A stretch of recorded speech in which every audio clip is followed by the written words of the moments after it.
as Mr. Album comes in, I'm reminded of a conversation that he and I had a few days ago in which we were sort of discussing who was worse between Hitler and Stalin. I'm reminded of something, and I think it was Tolstoy who said that every happy family is the same, but each unhappy family is unhappy in its own way. And I think that that's, at least the second half of that is a sort of a good way to think about dictators. Like, you know, we want to sort of come up with a list of like, this was the most bad and this was the second most bad. And I think that the fact of the matter is that Hitler and Stalin were each very bad in their own way. They were very different. And it's been a sort of unfortunate tendency for various reasons in the decades since the Second World War to try and make them into versions of the same thing because they were both really bad. Which, as a historian, okay, so just to tell you a little bit about the way historians think about things. Political scientists, social scientists, try and find rules that can sort of explain a whole bunch of cases.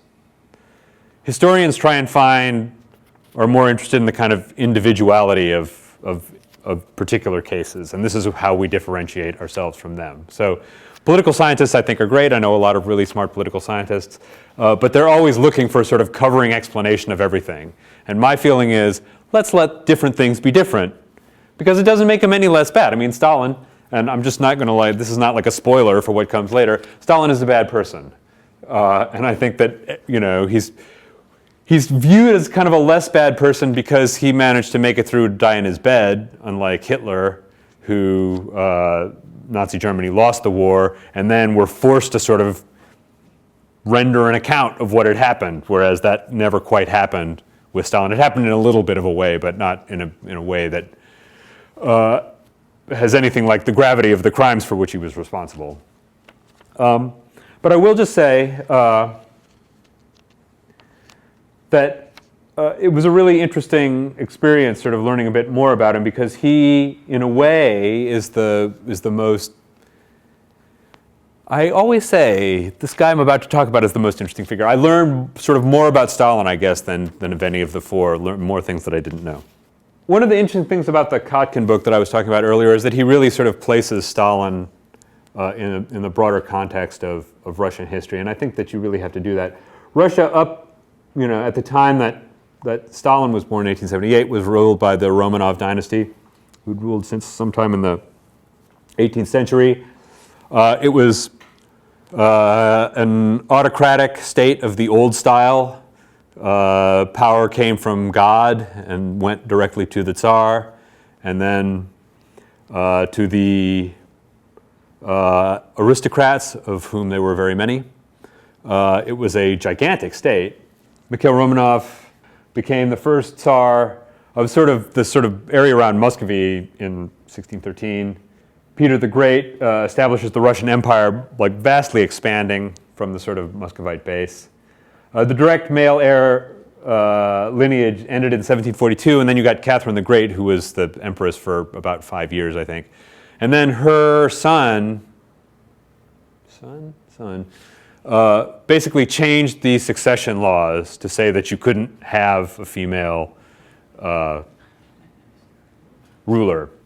And that was a big thing, because so then, you know, one of the reasons that dynastic chains fail is because they can't come up with a male heir. And it's you know, you think, well, this happens kind of a lot, but really it's a roll of the dice, you know, and especially back in the old days when the mortality rate, even for the children of very upper class people, was quite high. So that when the boy Alexei was finally born to Tsar Nicholas II, that was a huge thing, because up until that point he'd only had daughters, and they were really starting to sweat what was going to happen. And this, you know, they were always in a sort of state of what's going to happen, because Alexei, many of you probably know, was hemophiliac and could basically, you know, nearly killed himself by bumping into a chair at one point. But the Russian aristocracy lived in this kind of fantasy world. I mean, they lived very separately from the conditions of most Russians. Russia was predominantly agrarian at this point. The vast majority of people lived on the land. It had a sort of nascent industrial working class. We'll get to why that's important in a minute. Stalin himself, his original name was Josef Yugashvili. He was born in the town of Gori, which is in Georgia, what's now the Georgian Republic. It's a little bit west of Tbilisi, which at that point was called Tiflis. His father, Bessarion, was a cobbler and was actually reasonably well-to-do because he had a sort of contract with the local army command to make boots for them. But he was also a drunk and was fond of giving out thrashings to his wife, his son. That said, I don't think he caught many more. I mean, the daily thrashing was the fate of a lot of children in those days. Hitler, no less than anyone else. At a certain point, things got so bad that Stalin's mother moved them in with one of her neighbors. And this neighbor saw that Joseph was kind of a smart kid. He did quite well in school, and got him admitted to the spiritual seminary of Tbilisi, or of Tiflis at the time. And so this was at a time of like a very intense conflict between Georgian culture and Russian culture. The Russians really wanted to sort of Russianize Georgia. Those of you who know a bit about the Caucasus will know that Georgian culture is quite different. It's not like, well, I guess Ukraine is a good example. The Ukrainian, pace what many Ukrainians like to say, Ukrainian is very similar to Russian, and Ukrainians and Russians can usually understand each other with pretty good facility. Georgian is different. I wish I had got it together to give an example. Some of you have probably seen the Georgian script. It's really weird looking. By the standards of those of us who grew up reading the Latin script. To them it doesn't look weird. But so he got admitted to this Russian Orthodox theological seminary. And he was a very bright guy. I mean, this is the thing. Like, there's a real difference here between, say, Stalin and Hitler. Hitler was just, he wasn't a dope, but he was just not very talented. I mean, if you look at his watercolors, you think to yourself, yeah, if I was 80 and retired, like that would be pretty awesome. Don't take that the wrong way, but Stalin was a very bright guy and a very intense student. He read very widely. He read the novel by Gajbegi called The Parricide, in which the Patricide, in which the main character is named Koba. He took that as his sort of fighting name. Communists particularly took on nicknames or fighting names. And the one reason was because it was best to try and disguise your identity, because what you did not want is for the authorities to be able to easily locate members of your family, or your enemies to be able to easily locate members of your family. And this is why he later changed his name to Stalin, which means steel in Russian, or the man of steel. And it was a way of sort of like making a point about what kind of person he was. But he also, although he was a very proud Georgian, wanted to kind of emphasize his kind of pan-Russian credentials, if you want to call it that. He starts school there in 1894.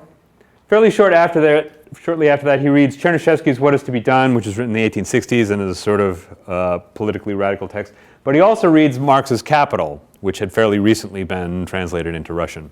This, by the way, is the Georgian Republic. This is Gori. That's Tbilisi. You can kind of see the Georgian script, which looks very different than the script that we normally read. This is just, I put this in to sort of give you a kind of impression of the scope of the Russian Empire. So Russia in 1533 was this. And it progressively, under the Romanovs, expands all the way through Siberia and all the way out to the Pacific Ocean, or to the Bering Sea and the Sea of Okhotsk. When you think about it, that's a gigantic territory to try and be keeping control of when you don't have telephones. I mean, the telegraph came along in the 19th century. But if you don't, I mean, bureaucratic structures are basically what, I know we all hate bureaucracy, but basically it's what keeps the world running, sadly enough. And just imagine, you know, people around the beginning of the Russian Revolution like to talk about how decrepit the Russian Empire was. Well, the fact of the matter is they had a lot of bureaucrats who were very good. And the way you can tell this is that the whole thing didn't collapse at any time before that. It really took I mean, they were not in great shape, but it really took the First World War to sort of pound the nail into the coffin for them. Once again, this is just another, I mean, it's really, it's so enormous. When you look at like all of the territory of Europe and then what Russia is, it's just, it's really staggering that they managed to keep it together in the way that they did. 12 or 13 time zones. Yeah, it's enormous. It's enormous. Also, yeah, you know, the interesting thing too is there's a really great book by a guy named Alfred Chandler, who's a sort of historian of technology, and one of the things that he points out is that one of the key sort of features of developing bureaucracies is that you can schedule trains properly, because if you do not schedule trains properly, unfortunate things start to happen relatively quickly. And they managed to organize rail system across, I mean, they built the Trans-Siberian Railway in the 19th century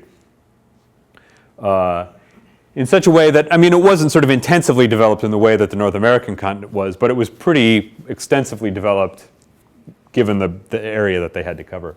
Against my better judgment and the better judgment of people I work with, I think it's important to know a little bit about the sort of doctrine that Stalin associated with himself with. This is going to be sort of those of you who remember Saturday Night Live from the 1980s may remember these sort of Guido Sarducci 5-Minute University, where you know, the Guido Sarducci 5-Minute University thing on capitalism was buy something, sell it from war.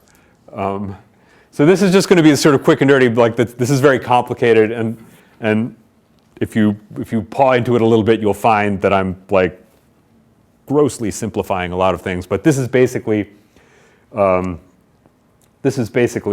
underlying premises. So Marx, who was a Prussian, wrote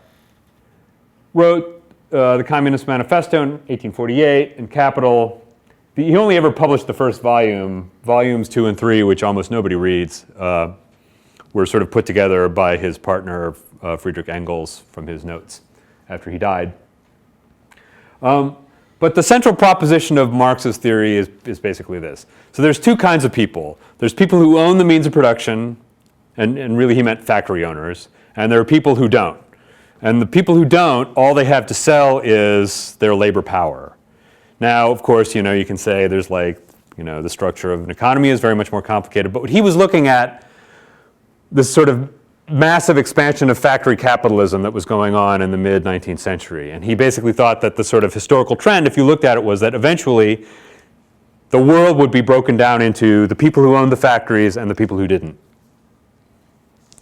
And they would develop a kind of class consciousness. I mean, the people who own the factories have class consciousness because they know that, like, they want the rules set up so that they get to keep the factories and what the money they make from them. And the workers, he eventually thought, they would develop class consciousness too, because they would realize that they produced X amount, but they were only paid X minus that. And so they would realize that they were getting jammed, and they would sort of spontaneously develop class consciousness. So there's a couple of key things here. The reason he thought that capitalism he thought would eventually break down. The reason he thought so, he only gets to in volume 3 of Capital, which nobody reads, or very few people do. But here's the reason. So there's basically two kinds of capital. There's fixed capital, which is like your machines and your, you know, material stuff. And there's variable capital, which is people. And you have to take as a premise, you may disagree with this, but just take as a premise for his argument, that the only source of value is human labor. So like a diamond isn't valuable when it's buried 10,000 feet in the earth, or, you know, 100 feet down. It's only valuable because somebody uses human labor to dig it up. Similarly, like cloth has one value, but if you like add human labor to it, then you get a jacket which is more valuable than the raw cloth, et cetera, et cetera.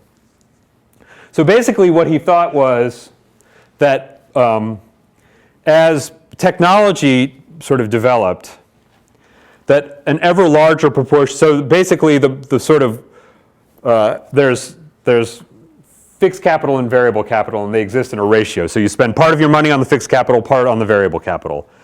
But the profit only comes from the variable capital. There's a whole argumentation why, don't worry about it.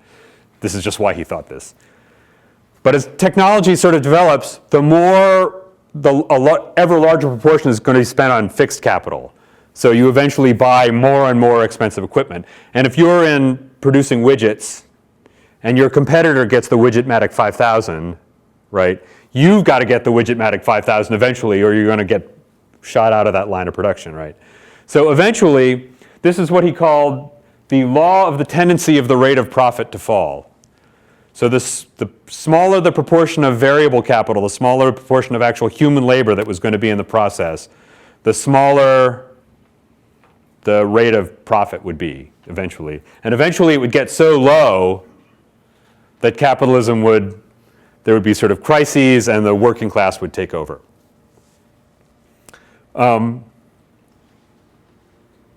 So, yeah, that's an interesting theory, and I could take hours and hours to explain it to you, but that's all you need to know. Except for this.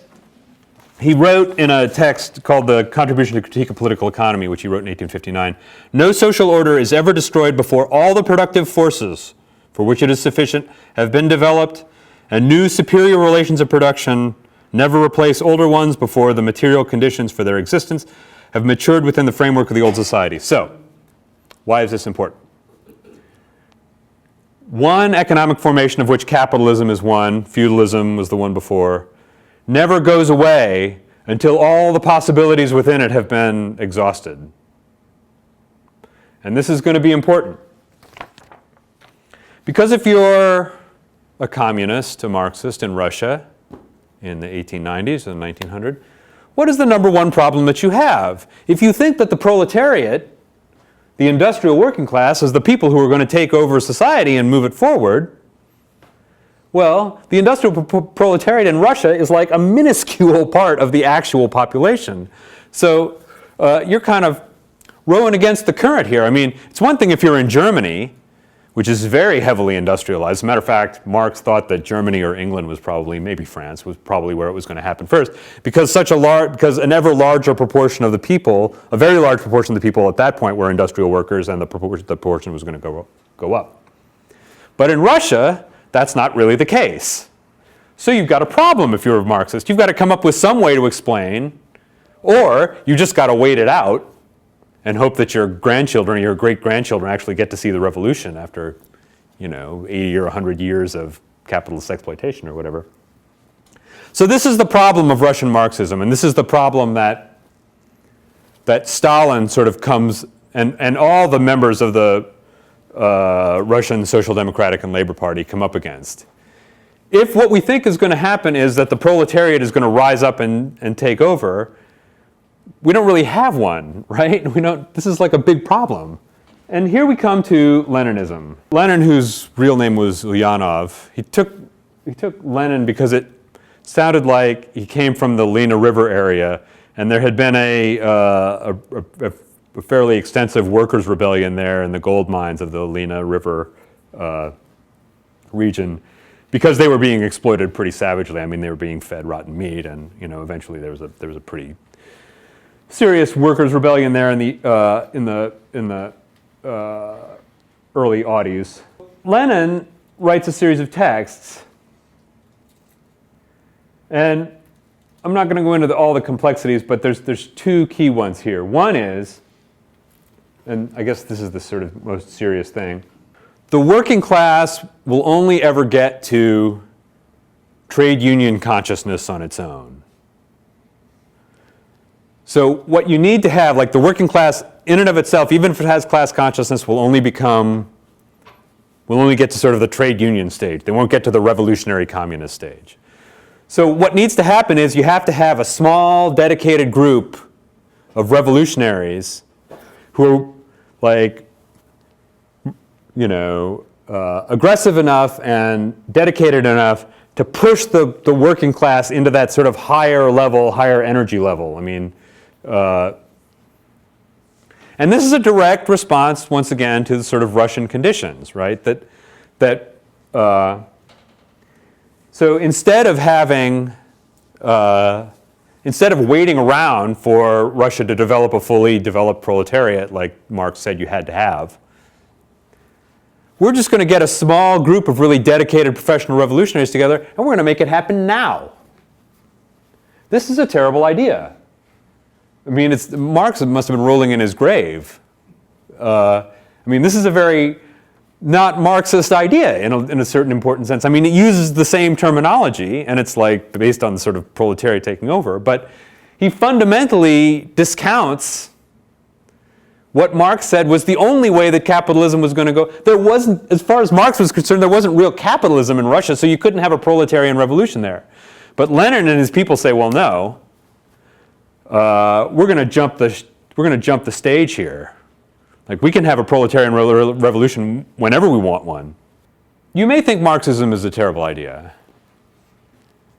but this is a really bad idea because this is an uber bad idea, and the reason is because the only reason that you can get people to go along with the idea of proletarian revolution is because the vast majority of them, or a very large portion of them, are proletarians, right? But if you're going to execute a revolution in a country that's predominantly peasants, that's a problem because peasants are, as far as these people are concerned, and as far as a lot of people are concerned, inherently counter-revolutionary.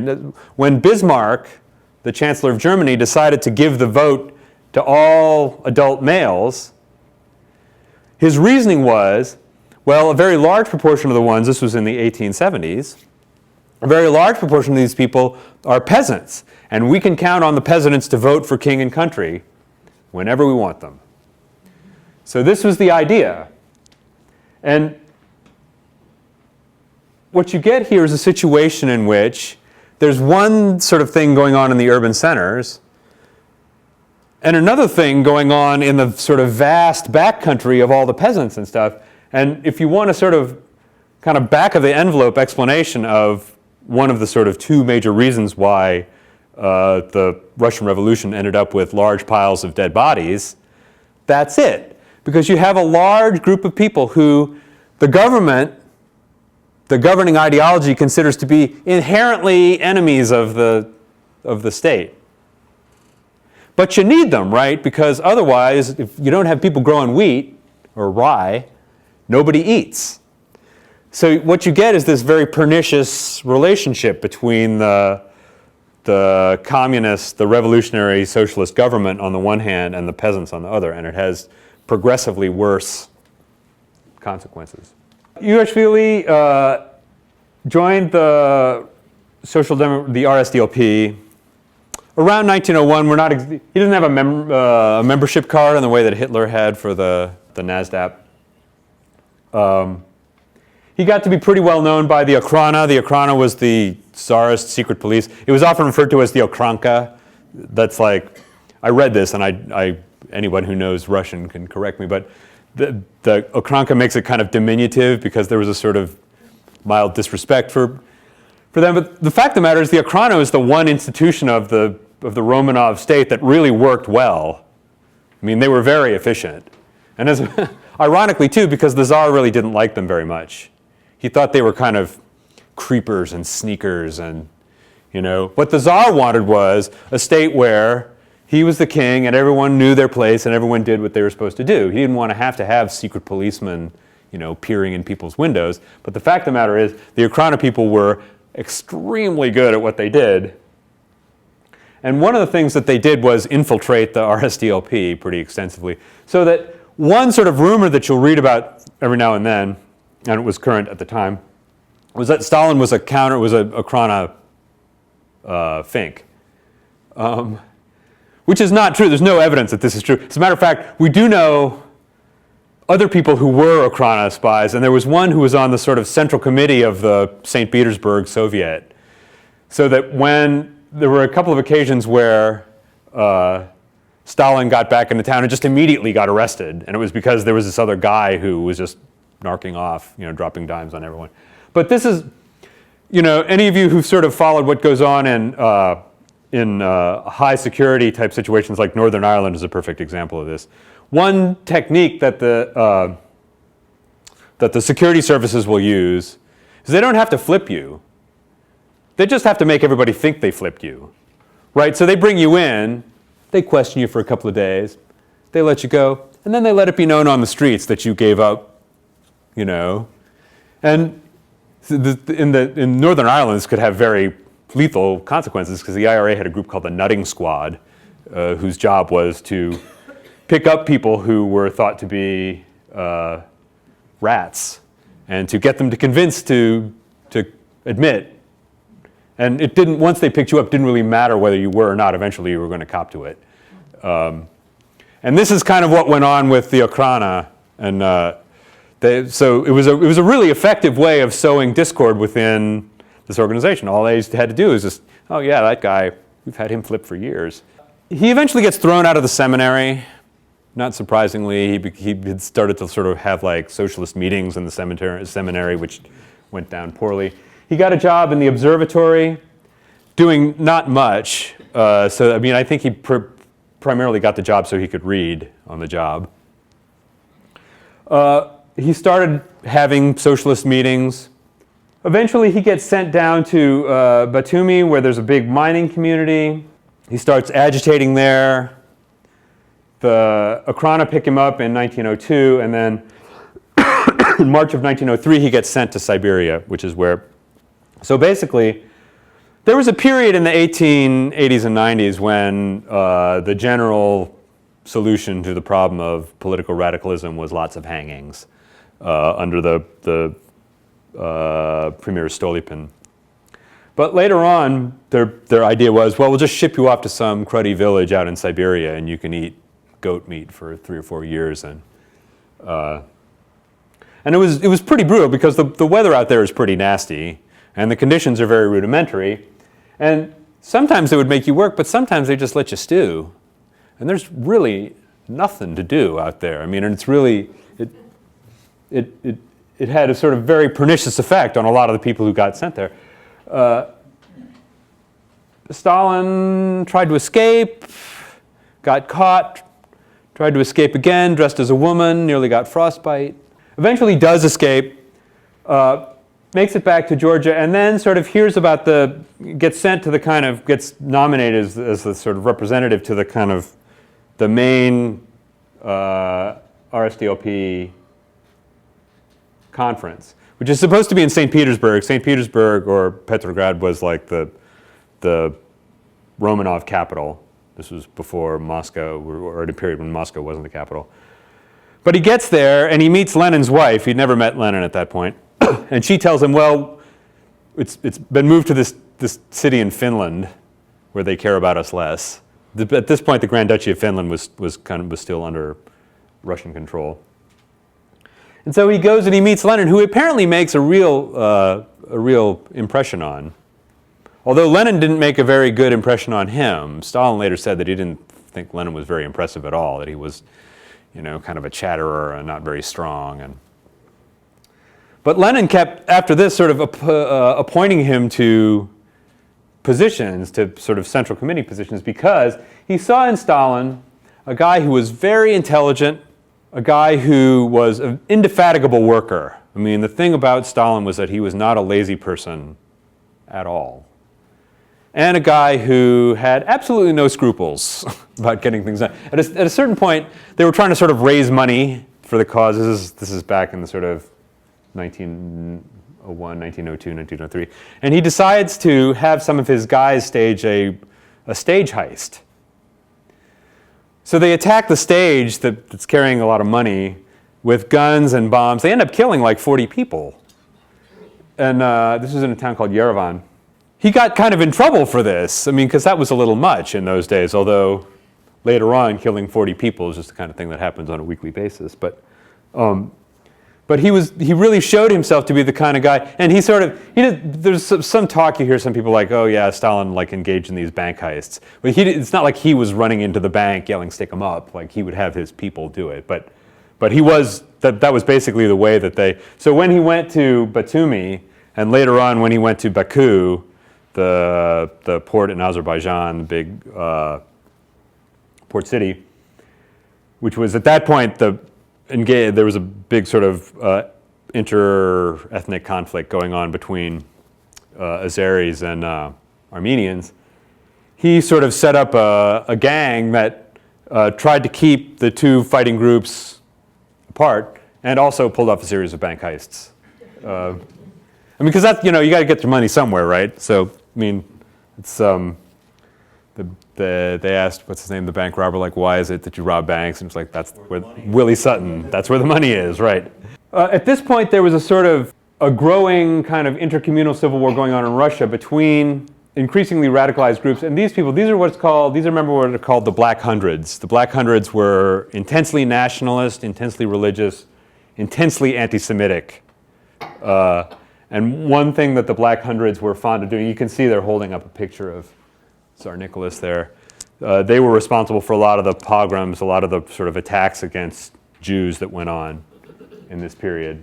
In 1905, there was a march staged by workers in St. Petersburg to the Winter Palace, the Romanov Palace in St. Petersburg, just to sort of ask for a kind of better conditions. I mean, it was mostly a pretty peaceful march. And what they thought was going to happen was they had a kind of list of demands that they wanted. So it was one of those things where they thought, if the Tsar just knew what the situation was, he would make things better for people. But the Tsar and his advisors were really very much not into the idea of large groups of people marching on the Winter Palace. And he had soldiers open up and fire on them, and killing about 2,000 people ultimately when it came down to it. This caused a serious wave of strikes, of armed revolts, and eventually the Romanovs, the Tsar, Nicholas II, was forced to concede the formation of a parliament which was called the Duma.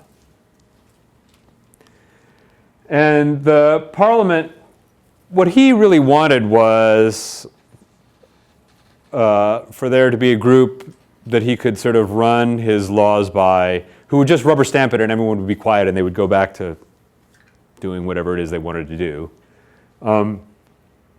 But there was a group called the Constitutional Democrats who had a large number of representatives once the Duma was put together, who really thought of the Duma as a way to kind of fix Russian society, which is about the last thing that the Romanovs wanted. They didn't think it was broken, so there's really no point in trying to fix it, right?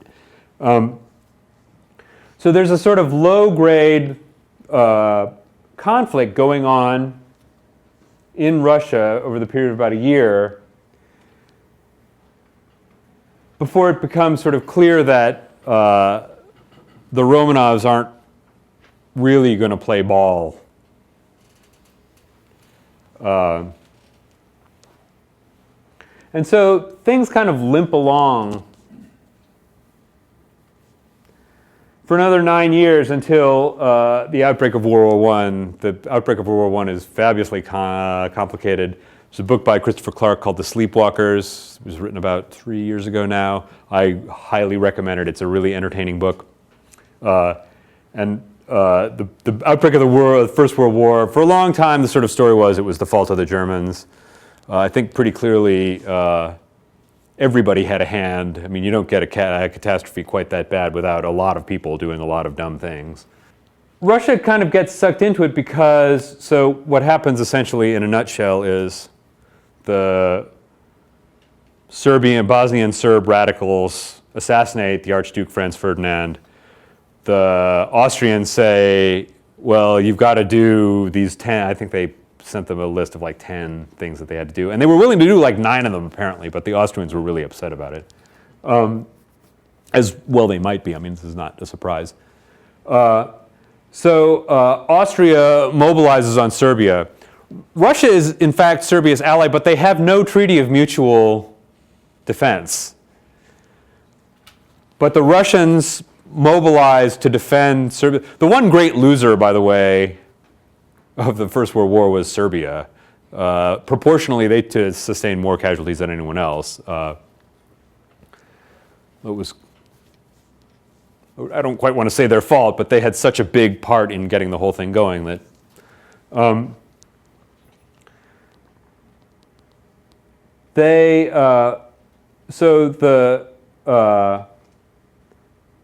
the Germans do have a treaty with the Austrians, so they have to come in on their side. The French have a treaty with the Russians, so they come in on their side. The Germans had planned, by the way, as most of you probably know this, but just to sort of say the words, the Germans had planned that this was the time that they were going to take out France. The German sort of tactical theory at the time, German strategic thinking, excuse me, was very sort of fixated on the idea that they would have to fight a two-front war between Russia on one side and France on the other. So their idea was, well, we'll take out the French quickly with what they called the Schlieffen Plan. And then we'll be free to deal with the Russians. It didn't quite work out that way, as you know, probably. Well, this is clear from what happened. And so as a consequence, what you get is this sort of very intense, multi-sided conflict. And we as people who mostly, although I'm sure this is not true of everyone in this room, are sort of focused on the history of sort of Western Europe and North America, remember the sort of really horrific things that went on the Western Front, the Battle of the Somme, the Battle of Verdun, and Ypres and Passchendaele, and all the really horrific things that went on. But there were actually more casualties on the Eastern Front. In total, there were about 12 million casualties on the Western Front. There were right on the order of 15 million military casualties on the Eastern Front, and probably on the order of another 2 million civilian casualties. There were civilian casualties on the Western Front, but not in that magnitude of numbers. So what you get in an interesting way is a kind of precursor to what happens in the Second World War, right? There's this sort of zone of really intense violence going on. The Russians actually did not do badly against the Habsburgs, who were not that great anyway. They did considerably less well against the Germans, but they were mostly sort of holding their own.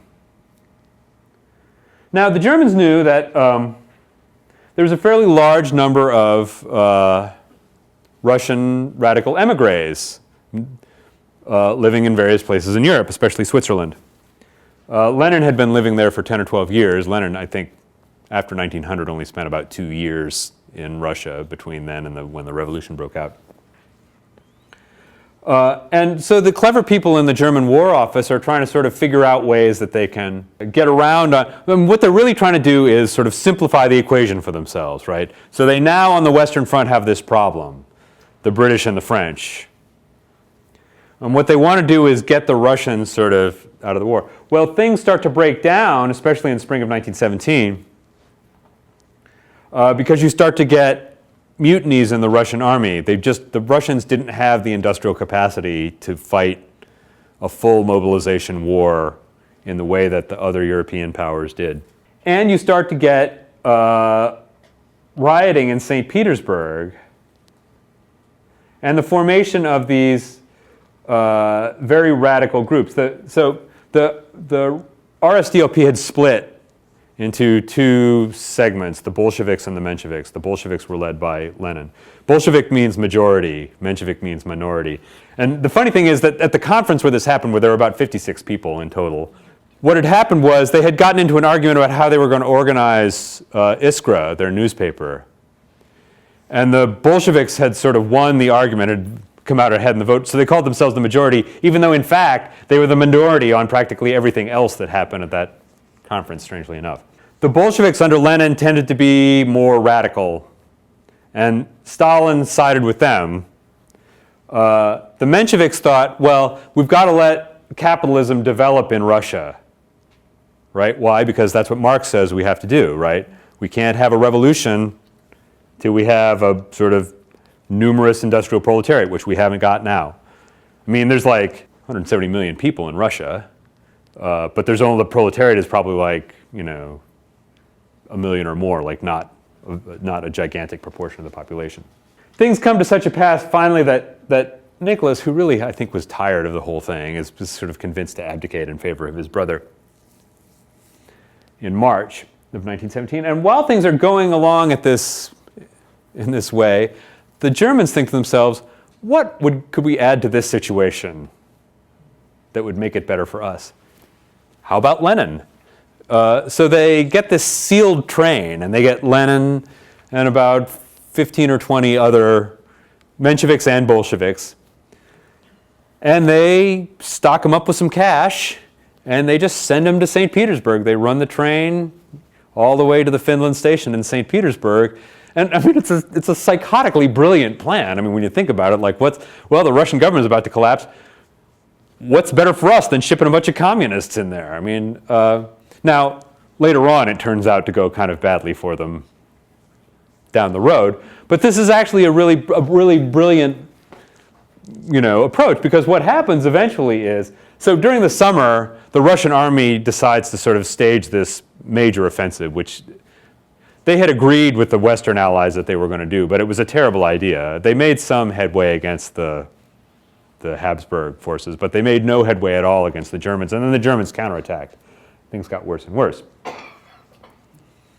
By this time, the Bolsheviks have sort of, there's a provisional government in power which contains a lot of the constitutional Democrats and a lot of Bolsheviks and Mensheviks, and also a large proportion of what are called socialist revolutionaries. The SRs were another party. They were sort of like the Bolsheviks, but with more assassinations. In fact, like one of the people that they send to the peace negotiations later is this woman who's a notorious assassin. Like the Germans thought this was really funny. Lenin's view, once he sort of gets to running things, and Stalin's view too, is we got to get out of the war right now. He gets them to sign off on, they have negotiations, they have sort of abortive negotiations with the Germans, which Trotsky handles. Leon Trotsky was the sort of Red Army military commander. Trotsky is worth a whole lecture unto himself. He's a very odd guy. He's very smart, but and he has, if you just look at his face, he looks like the sort of standard kind of like bomb chucker, radical intellectual. But he ran the Red Army, and he ran it pretty well. But he's always like dressed in full leather gear. Like if you ever, I stupidly forgot to put this picture of him in here, but he's like sort of leather overcoat and leather trousers. And it's a very odd looking sort of guy for a communist revolutionary, right? I mean, you expect they're going to be in this sort of like collarless jackets and the sort of like worker caps and whatever, but that wasn't Stalin, or it wasn't Trotsky's way. So Trotsky kind of bungles it in the first instance, but eventually they negotiate with the Germans what's called the Treaty of Brest-Litovsk, in which they conceded the Ukraine, and, you know, 5 or 6 million in population, about half of the major sort of wheat-growing areas of Russia. I mean, it was really, in a lot of respects, a very bad deal for Russia, except that it meant that they were out of the war. And for the Bolsheviks, their theory was, eventually we'll get this back, right? But we need to be out of the war right now, because what we've promised to people is bread and peace. And let's give them peace, and we'll hopefully work the bread out too. Though that proved to be sort of more complicated. I mean, what almost immediately happened was that a civil war starts in Russia. The Treaty of Brest-Litovsk is signed in March 1918. And then the Russian army starts to fragment. And a number of the officers, several thousand of them, go over to the Bolsheviks. And now the Bolsheviks have this big sort of internal debate about, well, can we trust these guys? Like, on the one hand, they know technically how to do this thing where we don't. On the other hand, how convinced can we be that they're really on our side? And this is a big thing for Stalin. Stalin was like, we need to get rid of all the Tsarist officers. And when he said get rid of, that's literally what he meant, like get rid of in perpetuity. So that he, at a certain point, three white armies get started, the white being the sort of like royalist color as opposed to the red armies. Stalin gets sent down to Tsarist on the Volga, which will later be renamed Stalingrad. And he's sort of running it with the Cheka. The Cheka was the Bolshevik secret police who were a kind of shoot first and ask questions later kind of group, or stick you in a cell for 6 months and then shoot you. And essentially what he did was he went down there, got all of the Stalinist officials he could, got all the Tsarist officials he could find, put them on a series of barges out on the Volga and just left them there. Eventually, I think he executed most of them, but there was a big sort of debate that went on about whether the situation was so bad that you had to trust the Tsarists. He gets in this conflict with Trotsky because Trotsky is really saying, you know, we need people who knew how to run an army, right? Because it's not going to matter if we have like ideological purity down the road if we're all getting executed by the Romanov, by their lackeys, right? So we don't, you know, we need to have more, we need to put up with these people for a while. Stalin's like, well, no, we don't. We need to drain the swamp, if you will. And his version of doing it was, had a very pronounced tendency toward drastic measures, let us just say. So this is the area controlled by the Bolsheviks, and you can see Denikin's army coming in from the south, Yudenich's army from the west, and then Kolchak's from the east. And it's only because this is a very nasty conflict, by the way. In the west, Yudenich's army is responsible for killing between 125 to 150,000 Jews. So this is a really savage conflict that's going on here. And eventually, the problem was that none of them really trusted the peasants, who were really most of the people around. And so eventually, the sort of popular support for the whites kind of faded, and the Red Army mostly outlasted them. And then it was also pretty clear that if you got caught by the Red Army, no good thing was going to happen to you. So eventually, I think a lot of the people involved in the white forces decided to go somewhere a little safer. So by 1921, the Bolsheviks have sort of established power. And you have Stalin under Lenin instigating a communist government, or socialist. I mean, it's interesting the way this thing gets organized. I will just say, Marx never talked about, or only in one or two very brief instances, what the society was going to be like after the revolution. He makes a comment in the German Ideology, a book which he never published, about like you'll like fish in the morning and farm in the afternoon and philosophize in the evening or something like that. But he didn't really talk about what was going to happen. And the reason was because Marx thought, well, why should I speculate about what might be the case after the revolution? All I can do is write about what are the material conditions right now. So so what you get is this conflict between Lenin, who thinks, well, we're just going to have socialism in one country, right? Marx didn't think you could do that. Marx was pretty clear, like it's got to be all, or like you got to have socialist revolution everywhere. If you try to have socialist revolution in one country, the capitalist powers will just snuff you out. But Lenin thought, in yet another of his non-Marxist ideas, thought you could do this. Trotsky, on the other hand, thought, well, we have to have what he called permanent revolution all the time, everywhere, which made him a little unpopular with people. Because really what the sort of Bolshevik people wanted to do, what the authorities wanted to do, was just get everything settled, you know? Let's build some factories, let's have some crops that aren't getting destroyed. So there's a very intense power struggle that goes on. Lenin Stalin associates himself with Lenin, but Lenin by this time had come to sort of not trust him, with good reason. And Lenin wrote this thing called his testament, in which he was very critical of Stalin. And some of Stalin's colleagues wanted to publish it, especially after Lenin died of a stroke in 1924, but Stalin made sure that it never came out. And this is one of the sort of real tragedies. Okay, Lenin was responsible for some very bad things happening. But you could argue that Lenin might, I mean, okay, to take this for what it is, have eventually sort of constructed a society that would have been like something, not what Stalin built. I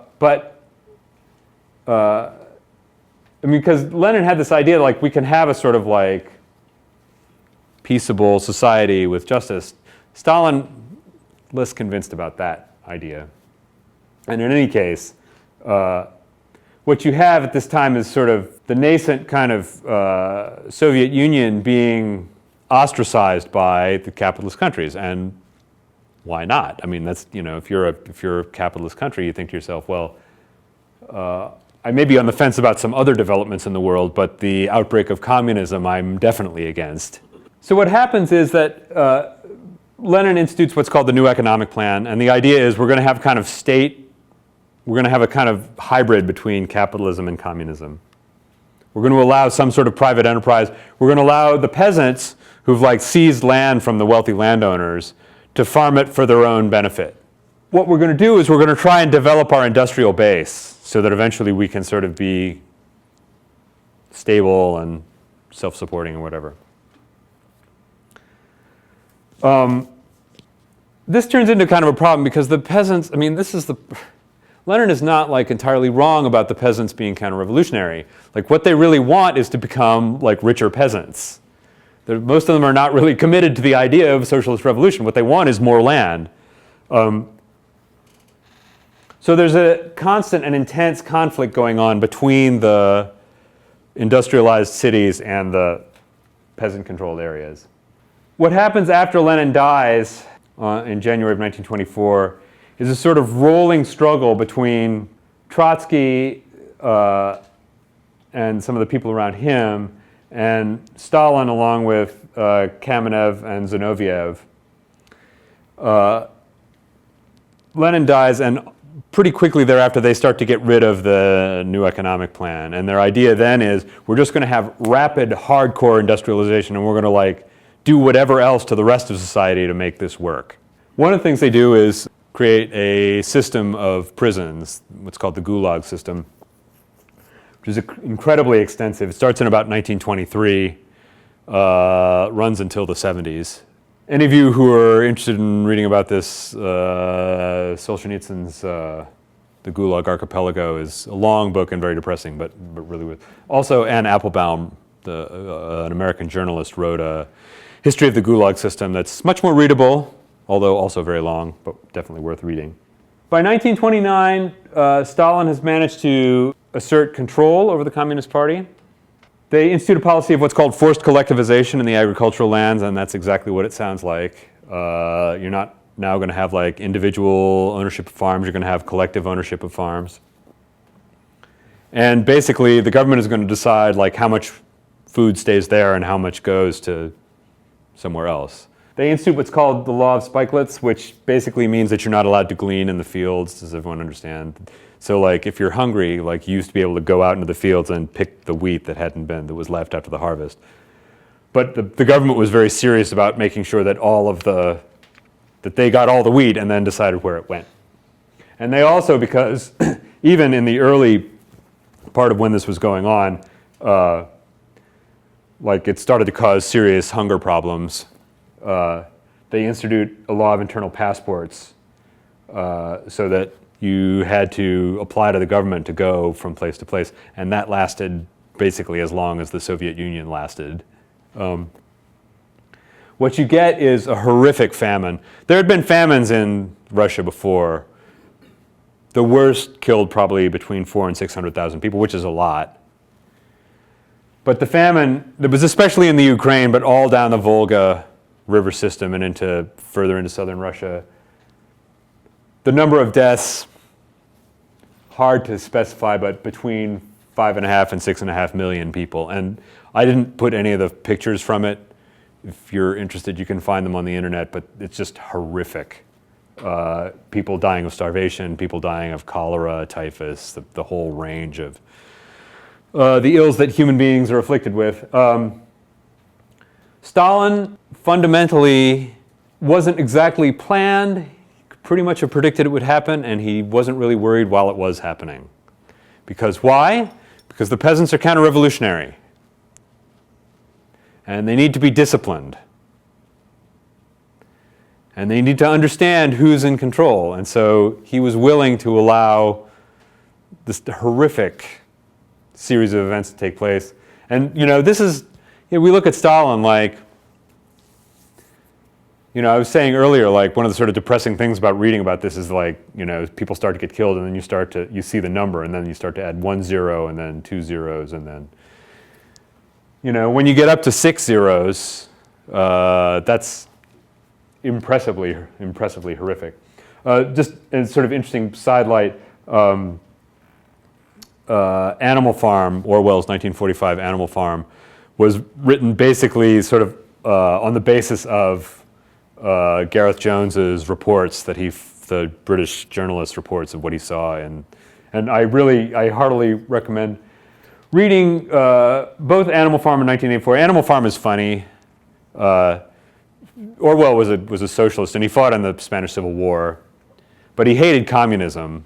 Communism being Stalinism, and one reason was because he was on a communist death list while he was serving with the anarchist forces in Spanish Civil War, which really soured him on their whole deal.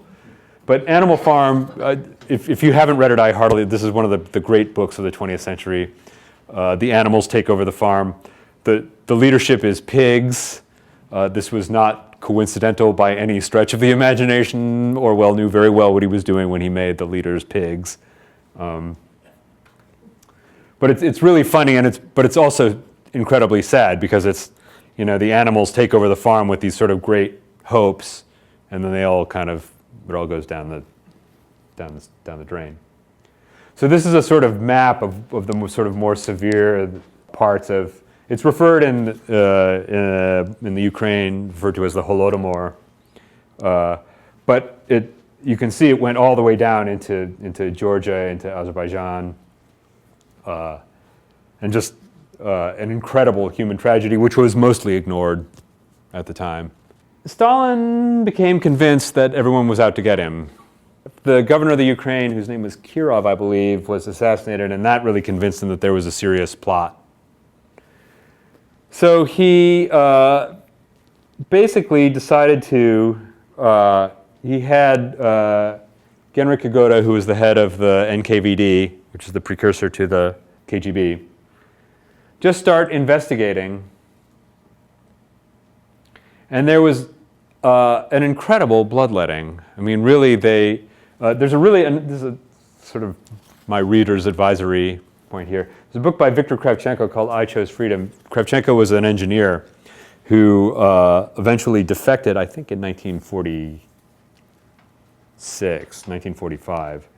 And he wrote this book. And one of the really interesting parts about it is his time during the Great Purge and what it was like to be around when everybody had to go up and do these sort of self-criticism sessions. Like there'd be this sort of like, people's court going on, and you'd have to get up and explain yourself, and you'd have to show some things. Number one, you'd have to show that you'd made some errors, but they were the kind of errors that could be fixed. But that also, that you had been a partisan of the government policy even before it happened to be the government policy, right? So this is one of these kind of Kafkaesque things that you had to, like, it's not enough to say like, well, I support policy X. What you had to show was that you'd supported policy X even before the government had announced that that was the policy, because you were a good enough communist to know that that's really the way things should be going. I mean, it's really run by a guy named Nikolai Yezhov. They end up killing about 600,000 people and sending a couple of million off to labor camps, the Gulag system, just bad places in Siberia. This is a really interesting thing. So if you got disappeared, if you fell out of favor, Stalin would really erase you. So this is Yezhov here in a picture with Stalin and a couple other fellows. This is a picture after Yezhov was executed in 1945. There's a really great book. I've been trying to find a copy of it for the library. It's hard to find. But it's called The Commissar Vanishes, and it's about like the Stalinist practice of like eliminating people from photographs. And I looked through a copy of it one time. It's an absolutely fascinating book because, I mean, this is a sort of perfect example. It starts out with this picture of Stalin and a bunch of other guys, and by the end, it's just him standing there. If you got arrested in Russia or in Moscow, this is where you would be taken. This is or St. Petersburg, excuse me. This is Moscow. Come on, smart guy. This is the Lubyanka building. It started out as an insurance company headquarters. It was turned into one of the most feared prisons ever to exist. Arthur Koestler, who wrote Darkness at Noon, one of the sort of signature books of the Cold War. Koestler was a little bit of a nut, but he did get this right. I mean, it's about a guy who is imprisoned in the Lubyanka prison and is eventually executed, and about the sort of people he met there. And it was eventually sort of rebuilt. Throughout the sort of late 30s, things are getting ugly with Germany, and there's a very intense ideological conflict going on throughout Europe. Now, in Germany, you have the Communist Party, the KPD, but you also have the Social Democratic Party, who are much larger. The Social Democratic Party are kind of nominally Marxist, but not really. I mean, their voter base is working class. But for a long time, Stalin, who's basically running international communism at this point, tells the communists, you can't work with the Social Democrats. Because they're, what he says, are social fascists. Because they're trying to like convince the workers that you can like work through the electoral system. So in a way, they're worse than the other side. Because they're like defrauding the working class or whatever. So for a long time in the 30s, the communists just wouldn't work with the Social Democrats, which worked very much in the favor of the National Socialists and the other very conservative parties.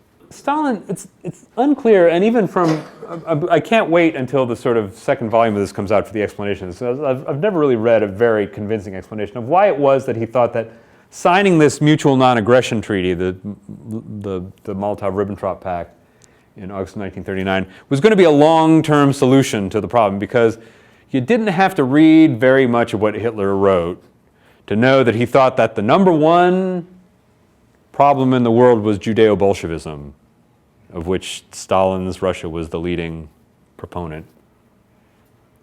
But essentially what they did was so he thought, well, I think what he thought, and this is the argument of a number of people, we'll just create a buffer. We'll dismember Poland, so we'll sort of divide up Poland and the sort of Eastern European states will be a kind of buffer. So the Red Army, the German army, the Nazis enter Poland on the 1st of September. 2 weeks later, the Red Army heads into Poland. There's an interesting process that happens where a lot of Polish Jews, so one of the sort of tragedies of the world is that the largest concentration of Jews lived in Western Russia in the area that was called the Pale of Settlement and in Poland. And the Polish Jews, the ones who could move, some of them just stayed and hoped things would be okay, and it wasn't.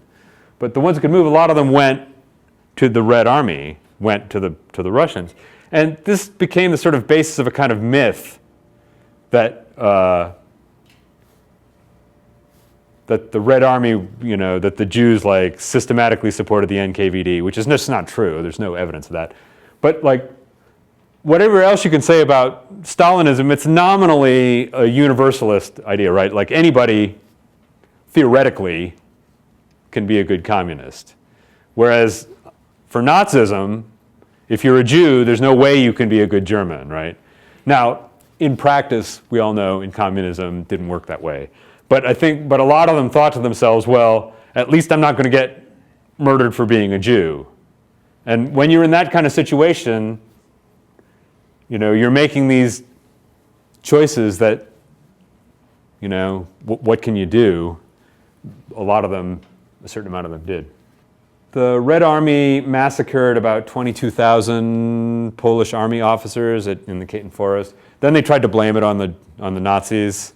The Nazis massacred a lot of people too. I mean, it wasn't like that. It wasn't like it was a story that was unrealistic on its face. They merged the Baltic states, so Latvia, Lithuania, Estonia, into the Soviet Union. And for some reason, Stalin just refused to believe that the Nazis planned to invade. I mean, even after it became clear that they could not invade Britain. So even as sort of very serious troop concentrations are forming on their eastern border, or on their western border, excuse me, people kept trying to tell Stalin about this. He was like, no, that's not really what's happening. And it's not like you want to tell Stalin twice, right? I mean, like once he said no, the deal is go back and just sort of try and whatever, but like it's not like you're going to argue with him. That was a very unhealthy course of action. With the consequence that when Operation Barbarossa kicks off in the end of June 1941, the Soviet Union concedes about 4.3 million casualties and 1,000 miles by the end of the year. And two, he had basically told the Red Army, you can't retreat, which is a dumb idea, just from terms of military tactics. Now later, at Stalingrad, he issues a famous order, the defining statement is not one step back. But by that time, the Red Army knew how to fight. They had been giving ground in tactical retreats at that point, and they knew, well, not to waste people by putting them in strong points that couldn't be held. So by the time they got to Stalingrad, the Red Army knew, this is how we're going to fight. So that was the time for that order, but it took them a year and a half to figure that out, or a year and 3 months, basically. Stalin starts sort of negotiating with the Western allies, and he demands of the British especially, we want a mutual assistance pact, and we want post-war recognition of our territorial gains. So we stole half of Poland and all of the Baltic states, and we'd like you to recognize that when all of this is over, which the British were like, sorry, that's not going to happen. There's a very constant sort of flow of requests from Stalin for material. So there were what we called the Murmansk convoys, where eventually we started shipping them material to fight the war with. But Stalin really felt, and he was not entirely wrong, that Churchill and Roosevelt were quite happy to see Russian blood being spilt to fight the Nazis. I mean, once again, they were not 100% wrong about that, although, I mean, it was more complicated. There wasn't much the British could do. And we'll get into that when I talk about Churchill. And as far as Roosevelt was concerned, well, the U.S. Congress had passed like 4 neutrality acts since 1936, so there wasn't a lot he could do about it either until he came up with Lend-Lease, which essentially violated the rules, but he went with it. I guess really what I want to say here is there's a kind of interesting relationship that goes on between Stalin and Churchill and Roosevelt. They liked him. Stalin could be a very engaging guy if he wasn't sending his people to kick your door in. Roosevelt thought that he could charm him. Roosevelt liked him. Roosevelt liked everybody, I mean, by and large. He was a very sort of convivial sort of fella. But he thought he could charm him, which he was wrong about. Churchill understood him and kind of liked him. He knew that he couldn't trust what he said, but he knew that he could be pretty clear about what he was going to do. Like that Stalin had sort of aims and goals, and that's what he was going to. So he learned to sort of decode the things that Stalin said, and he didn't get too upset about the fact most times that that Stalin said things that everybody knew weren't true.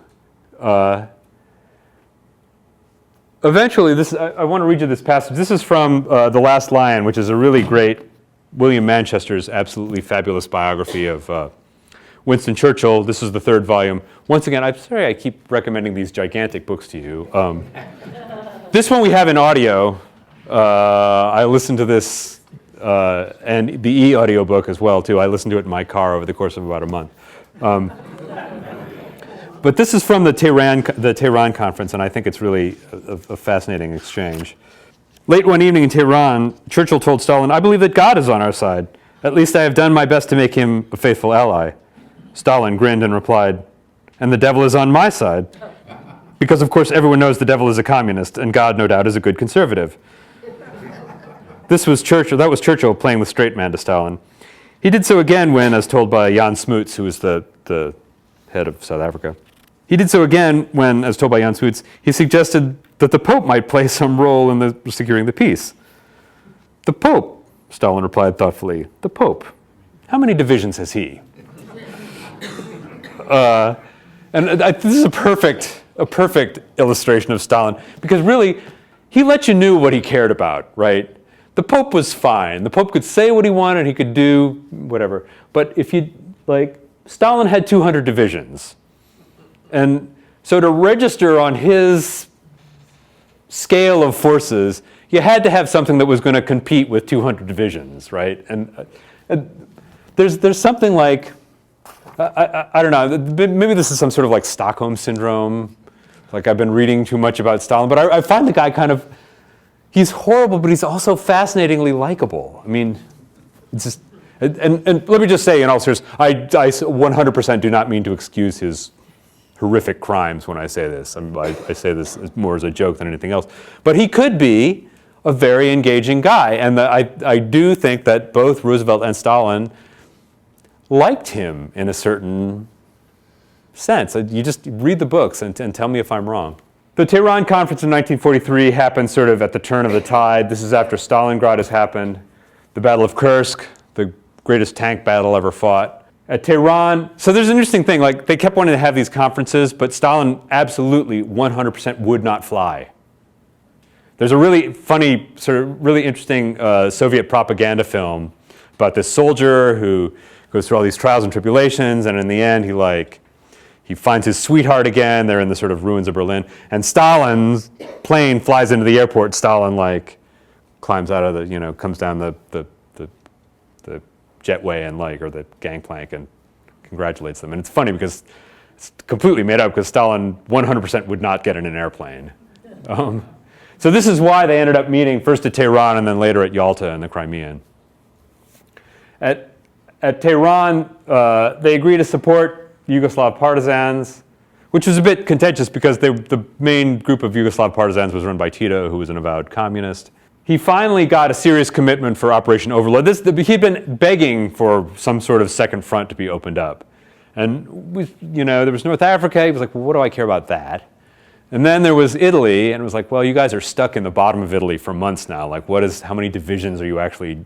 So what he really wanted was the invasion of the cross-channel invasion, which he finally got, and because finally they had actually planned to do it. I mean, by this time, Roosevelt and Churchill had agreed to actually make Overlord happen.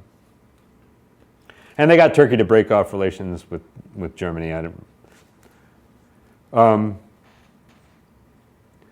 By the winter of 1944, what you get is the Soviet Red Army troops occupying Eastern Europe.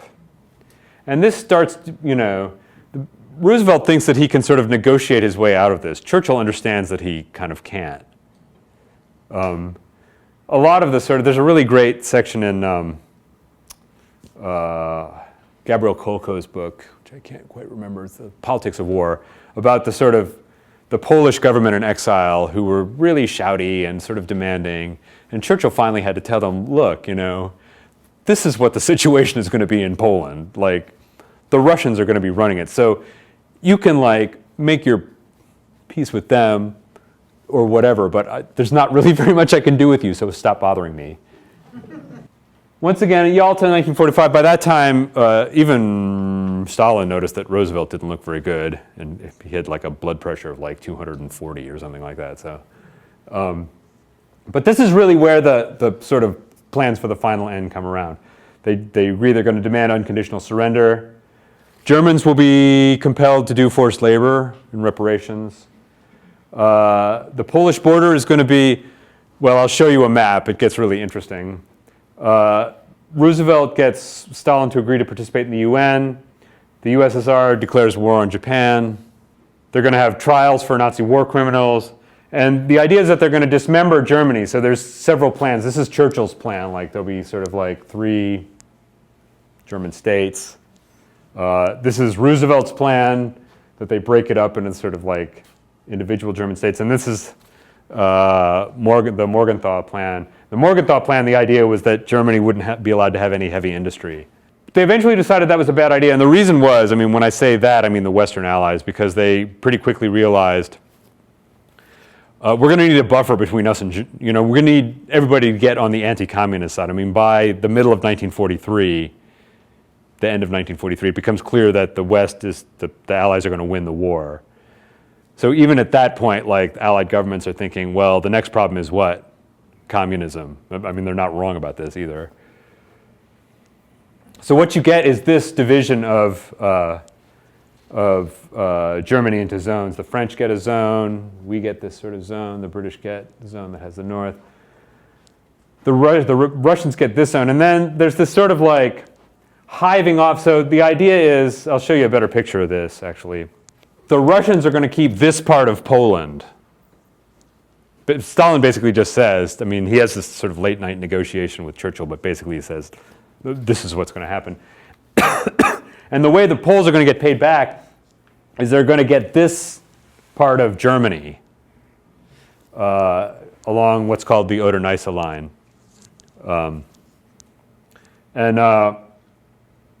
If you read sort of German public documents from the 1950s, you'll see it called the so-called Oder-Neisse line. So the Germans were not very happy about the fact that this large part of what had been, I mean, all of this area had been German for hundreds of years. Berlin falls on the 2nd of May. Stalin thought that he had gotten an agreement from everybody that he was going to create a series of sort of like sympathetic states. As a matter of fact, there's a sort of moment later on at which Molotov, the foreign minister, is meeting with Harry Truman. It's a very sort of famous exchange.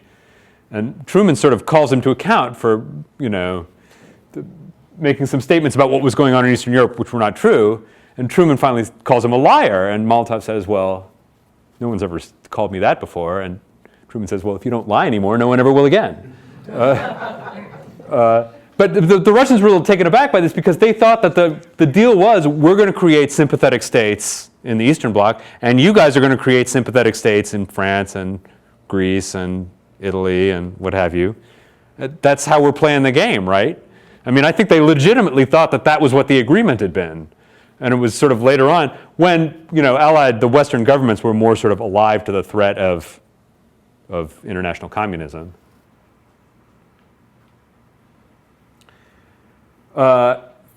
In 48, a whole trove of documents came out of the German Foreign Office about the sort of origins of the Molotov-Ribbentrop Pact, which was really embarrassing to Stalin because it became pretty clear that they had negotiated some pretty nasty deals.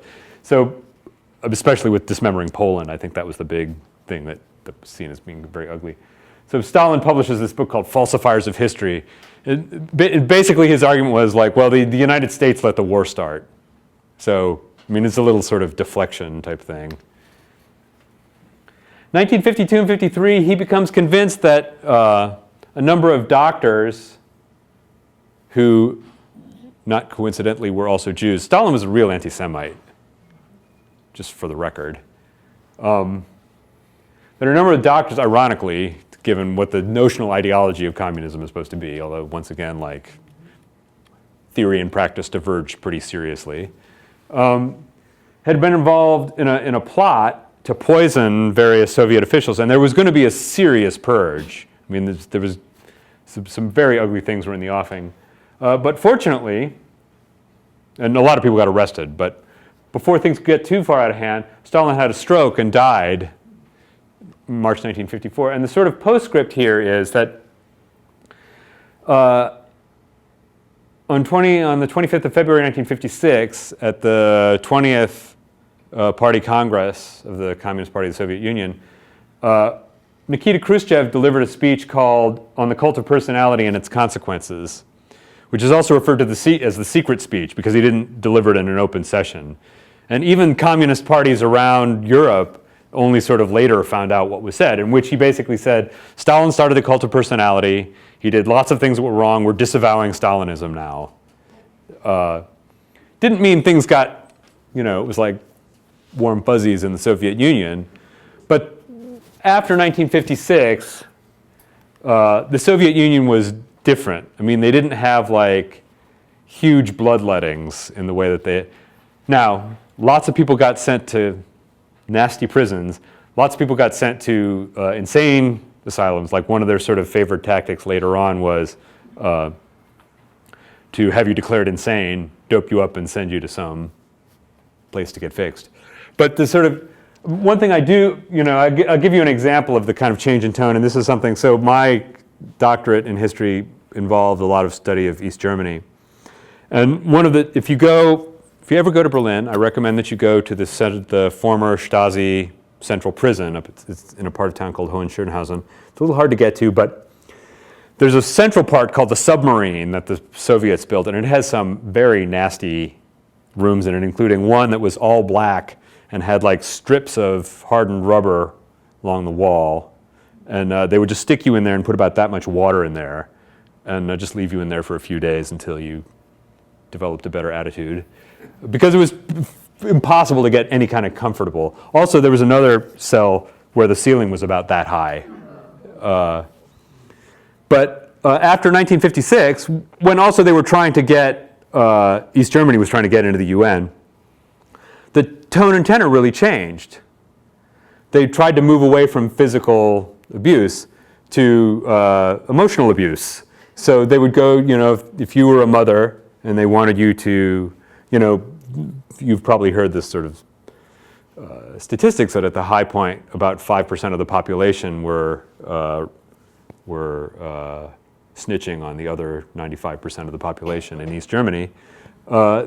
Say you were a mother and they wanted you to give information, they'd bring you in and say, well, now, Frau so-and-so, all you have to do is just, provide us some information about what's going on. You don't need to be, James Bond or whatever. And if you don't, we'll put your children up for adoption and you'll never see them again. And that's nasty, but it's a change. And that's the real change that happened between the two times. So just to sort of sum up, Stalin, once again, is this sort of like very different leader than, so there's like two good guys and two bad guys, right? There's Roosevelt and Churchill. When I get to Churchill, this is a real love affair. I'm sorry in advance for all the nice things I'm going to say about him. I've just lost any critical distance.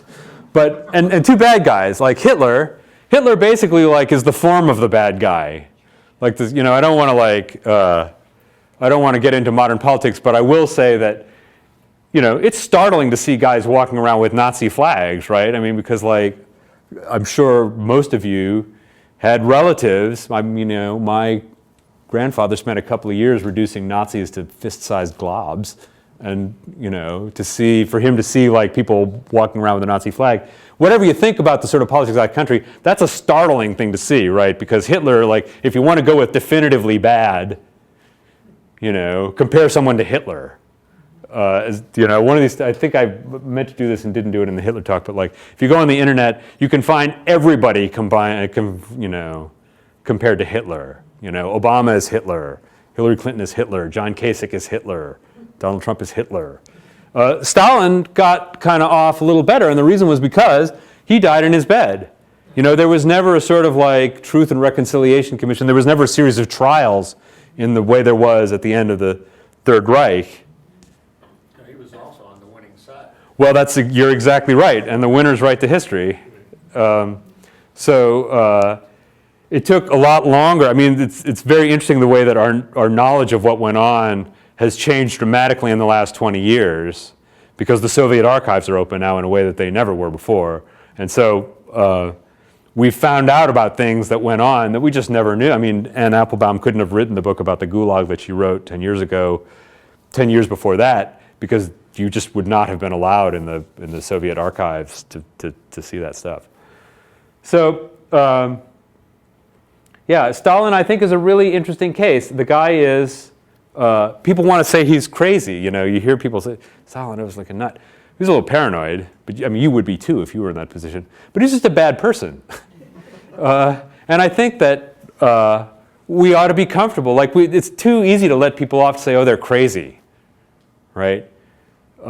Crazy doesn't know the difference between good and bad or doesn't care.